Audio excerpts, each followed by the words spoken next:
How to turn your Evenflo car seat into a booster step by step. To convert an Evenflo car seat into a booster, you must first loosen and unbuckle the harness, then remove the head and body pillows. Next, store the harness and buckle by tucking the straps and clip through the designated slots and behind the seat.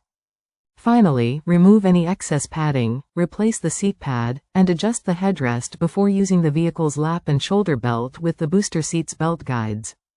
Step 1. Prepare the seat and harness.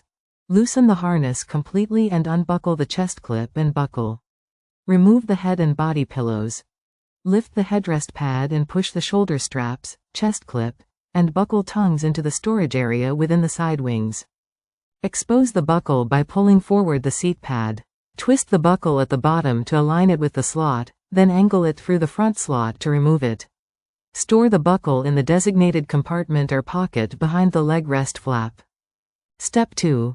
Remove the booster base. If applicable, some models, like the EveryFit 3-in-1, may require the removal of the car seat from its base for booster use.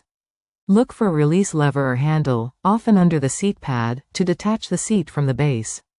If your model converts into a high back booster, continue to the next step. If it converts into a no back booster, you will need to remove the back of the seat by finding the release lever on the base. Step 3. Position the vehicle seat belt. Ensure the car seat is in the forward-facing position and is securely installed. Place the vehicle's lap and shoulder belt across the booster seat and the child. The lap belt should go under both lower belt guides, or armrests, of the booster seat and lie low across the child's upper thighs or hips.